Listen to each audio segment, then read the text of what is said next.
जय हिंद फ्रेंड्स, कैसे हो आप सब। आई होप आप सभी स्वस्थ होंगे, मस्त होंगे और आपकी पढ़ाई अच्छी चल रही होगी। जैसा कि आप लोगों ने थंबनेल में देखा होगा, ये पार्ट 9 है। इसके पहले पार्ट 8 में हम लोगों ने 160 नंबर तक क्वेश्चन कवर कर लिए थे और ये एसएससी एमटीएस के वो सभी प्रश्न हैं भारत तथा विश्व के भूगोल के जो आपके 2021 में पूछे गए थे। तो बहुत ही इंपॉर्टेंट सेशन होने वाला है। फटाफट से वीडियो को लाइक कर दीजिए और यदि चैनल पर पहली बार हो तो सब्सक्राइब अवश्य कर लीजिए। देखते हैं 161 नंबर क्वेश्चन क्या लिखा हुआ है। लिखा है, निम्नलिखित में से कौन तलछटी चट्टानों का उदाहरण है। यानी तलछटी चट्टानों का उदाहरण कौन है वो पूछा गया है। पहला लिखा संगमरमर, फिर लिखा बेसाल्ट, फिर लिखा बलुआ पत्थर, फिर लिखा ग्रेनाइट। तो ऑप्शन इसका सी सही हो जाएगा, यानी बलुआ पत्थर। यानी जो बलुआ पत्थर होता है वो तलछटी चट्टानों का उदाहरण है। नेक्स्ट क्वेश्चन देखिए 162 नंबर। लिखा हुआ है, निम्नलिखित में से कौन शनि ग्रह का सबसे बड़ा चंद्रमा है। शनि ग्रह का और सबसे बड़ा चंद्रमा, दोनों चीज़ें ध्यान से समझिए। पहला लिखा है यूरोपा, फिर लिखा हुआ टाइटन, फिर लिखा हुआ एटलस, फिर लिखा हुआ कैरमे। तो इसका ऑप्शन बी सही हो जाएगा, यानी टाइटन। कहने का मतलब कह रहा है शनि ग्रह का सबसे बड़ा चंद्रमा कौन सा है, तो वो है टाइटन। नेक्स्ट क्वेश्चन देखिए 163 नंबर। लिखा हुआ अप्रैल 2022 तक उपलब्ध जानकारी के अनुसार भारत में किस राज्य में मैग्नीज का सबसे बड़ा भंडार है। यानी भारत का वो कौन सा राज्य है जहाँ मैग्नीज सबसे ज़्यादा है। पहला लिखा हुआ बिहार, फिर लिखा है महाराष्ट्र, फिर लिखा है छत्तीसगढ़, फिर लिखा है ओडिशा। तो ऑप्शन इसका डी सही हो जाएगा, यानी ओडिशा, जिसको हम लोग उड़ीसा के नाम से भी जानते हैं। यानी उड़ीसा एक आपका ऐसा राज्य है जहाँ सबसे ज़्यादा मैग्नीज का भंडार, और ये अप्रैल 2022 तक की जानकारी के अनुसार। नेक्स्ट क्वेश्चन देखिए 164 नंबर। लिखा हुआ भारतीय सीमा क्षेत्रों में आसान पहुँच और संपर्क के लिए सड़क नेटवर्क को बनाए रखने और विकसित करने के लिए निम्नलिखित में से किसका गठन किया गया। ध्यान से पढ़िए क्वेश्चन को। तेरा भारतीय सीमा क्षेत्रों में आसान पहुंच और संपर्क के लिए सड़क नेटवर्क को बनाए रखने और विकसित करने के लिए निम्नलिखित में से किसका गठन किया गया। पहला लिखा भारतीय सीमा रोडवेज, फिर लिखा भारतीय सीमा प्राधिकरण, फिर लिखा सीमा सड़क संगठन, फिर लिखा सीमा सड़क मार्ग प्राधिकरण। तो इसका ऑप्शन सी सही हो जाएगा, यानी सीमा सड़क संगठन। Option C is correct. Next question देखिए 165 नंबर। लिखा है शुष्क पर्णपाती वन लगभग, फिर खालिस्तान दिया, के बीच वर्षा वाले क्षेत्रों में होते हैं।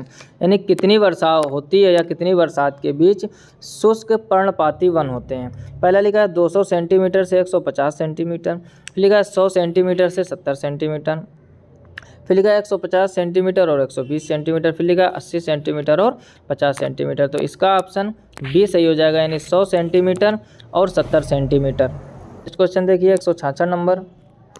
लिखा है भारत के, फिर ब्लैंक दिया, में खेती के आदिम रूप को झूम कृषि के रूप में जाना जाता है। यानी कह रहा है भारत के, फिर खालिस्तान दिया, यानी कहाँ पर स्थान पूछा गया है। भारत के ब्लैंक, फिर लिखा है में खेती के आदिम रूप को झूम कृषि के रूप में जाना जाता है। पहला लिखा है दक्षिण पूर्वी क्षेत्र, फिर लिखा हुआ हिमालय क्षेत्र, फिर लिखा हुआ पश्चिमी घाटों, फिर लिखा उत्तर पूर्वी क्षेत्र। क्या लिखा है, उत्तर पूर्वी क्षेत्र। तो इसका ऑप्शन डी सही हो जाएगा, यानी उत्तर पूर्वी क्षेत्र में खेती के आदिम रूप को झूम कृषि के रूप में जाना जाता है। नेक्स्ट क्वेश्चन देखिए 167 नंबर। लिखा हुआ दिन का अधिकतम तापमान सामान्यतः, फिर खालिस्तान दिया, होता है।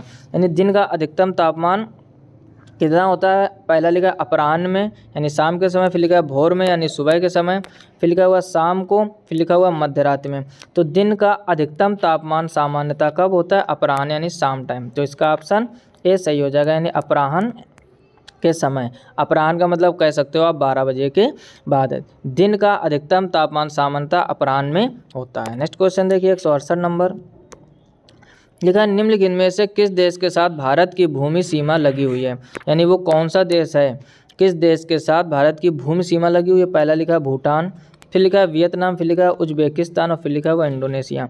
तो भूटान के साथ लगी हुई है। कई बार हमने मैप बनाकर भारत के पड़ोसी देश, अरब सागर, हिंद महासागर, बंगाल की खाड़ी, लक्षद्वीप, इन सबके बारे में बताया। यदि आपने इसके पहले के लेक्चर नहीं देखे हैं तो उसमें देखिए, और उन्हीं लेक्चरों में आपको उन सब चीज़ों की जानकारी मिल जाएगी जहां मैप बना के बाकायदे चीज़ें समझाई गई हैं। नेक्स्ट क्वेश्चन देखिए 169 नंबर। लिखा हुआ है भारत की कौन सी झील विवर्तनिक गतिविधि का परिणाम है। यानी वो भारत की कौन सी झील है जो विवर्तनिक गतिविधि का परिणाम है। पहले लिखा है वुलर झील, फिर लिखा है बारापानी झील, फिर लिखा है लोकटक झील, फिर लिखा है डल झील।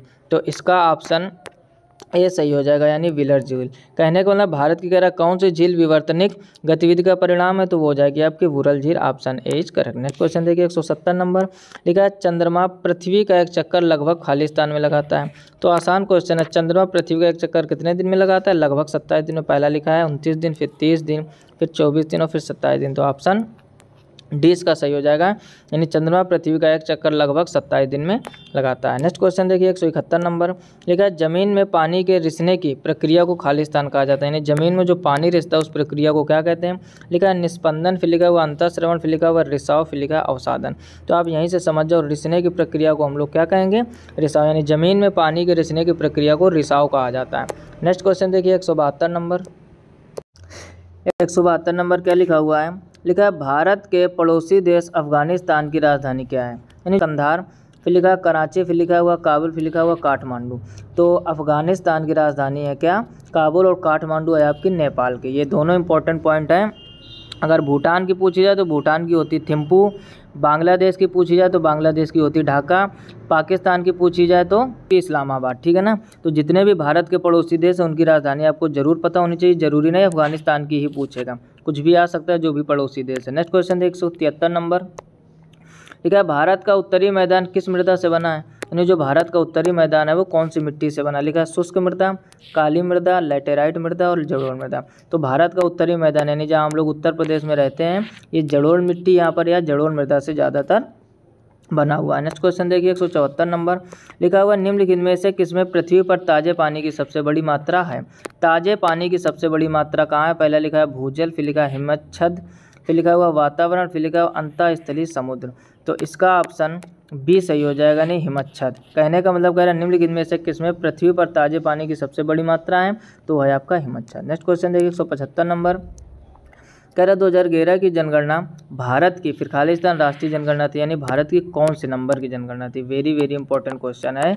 कई बार हम चर्चा कर चुके कि जनगणना से रिलेटेड एक या दो प्रश्न जरूर आने एग्जाम में आपके। कह रहा 2011 की जनगणना भारत की कौन सी जनगणना थी? तो ये थी 15वीं जनगणना। देखते हैं इसका ऑप्शन। पहला दिया 15वीं, 11वीं, फिर लिखा 20वीं, फिर लिखा 17वीं।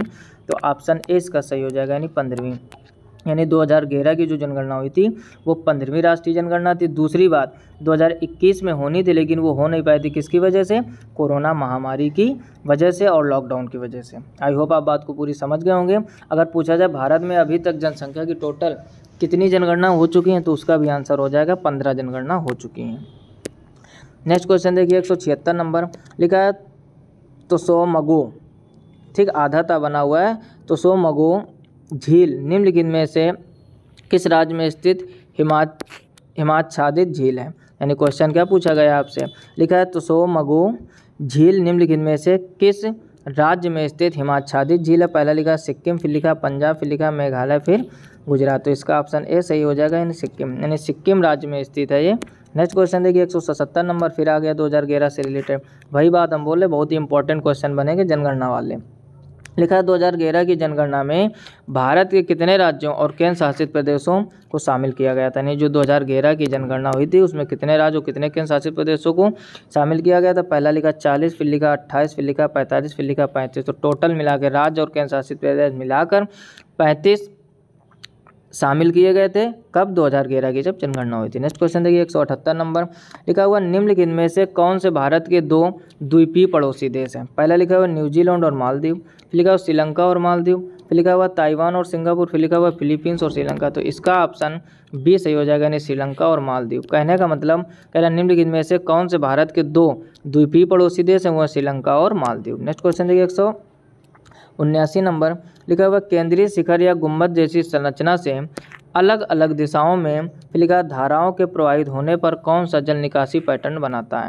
यानी आपसे क्वेश्चन पूछा गया है केंद्रीय शिखर या गुम्बद जैसी संरचना से अलग अलग दिशाओं में धाराओं के प्रवाहित होने पर कौन सा जल निकासी पैटर्न बनाता है? पहला लिखा आयताकार पैटर्न, फिर लिखा हुआ सलाखे पैटर्न, फिर लिखा है वृक्ष समान पैटर्न, फिर लिखा हुआ है अरीय रेडियल पैटर्न। तो इसका ऑप्शन आपका डी सही हो जाएगा, यानी अरीय रेडियल पैटर्न, ऑप्शन डी का। नेक्स्ट क्वेश्चन देखिए 180 नंबर लिखा हुआ है राष्ट्रीय राजमार्ग NH-44 सबसे लंबा राष्ट्रीय राजमार्ग है। फिर लिखा है जो जम्मू और कश्मीर से खालिस्तान तक जाता है, यानी जम्मू और कश्मीर से कहाँ तक जाता है। पहला लिखा कर्नाटक, फिर लिखा आंध्र प्रदेश, फिर लिखा तेलंगाना, फिर लिखा है तमिलनाडु। तो ये तमिलनाडु तक जाता है जिसकी राजधानी चेन्नई है और जहाँ पर एक पॉइंट है आपका कहाँ, कन्याकुमारी। आई होप आप पूरे ये 180 क्वेश्चन अच्छे से समझ गए होंगे, यानी इसके पहले के लेक्चर के मिला के और इस लेक्चर के मिला के। और ये था पार्ट 9, कौन सा था, पार्ट 9, जहाँ पर हम लोगों ने 180 नंबर तक क्वेश्चन कवर किए। अगर जानकारी अच्छी लगी तो वीडियो को लाइक कर दीजिए, चैनल पर पहली बार हो सब्सक्राइब करके नोटिफिकेशन बेल को आर पर जरूर सेलेक्ट कीजिए। इसके पहले के लेक्चर देखने के लिए डिस्क्रिप्शन में जाइए या फिर प्लेलिस्ट में जाकर आप विजिट कर सकते हो। और ये बहुत ही महत्वपूर्ण प्रश्न है और बार बार हम हर वीडियो में चर्चा करते हैं कि आपकी साइंस की SSC के लिए साइंस की 5000 क्वेश्चनों की सीरीज आने वाली है। तो कमेंट बॉक्स में कमेंट कीजिए और जितने ज़्यादा कमेंट होंगे उतने जल्दी हम पॉइंट या वीडियो बनाना स्टार्ट कर देंगे। आपके कमेंट, आपके लाइक से हमें मोटिवेशन मिलता है और ज़्यादा से ज़्यादा शेयर कीजिए, क्योंकि शेयरिंग पिछले 2 हफ्ते से बहुत कम हो रही है, जैसा कि यूट्यूब के रिकैप में आता है। तो आप लोग शेयर ज़्यादा कीजिए ताकि हम आपके लिए अच्छे से अच्छा कंटेंट और ज़्यादा से ज़्यादा प्रीवियस ईयर क्वेश्चन करवा सकें। नेक्स्ट वीडियो में, तब तक अपना ख्याल रखिए, अच्छे से पढ़ाई करते रहिए। तब तक के लिए जय हिंद, राधे राधे।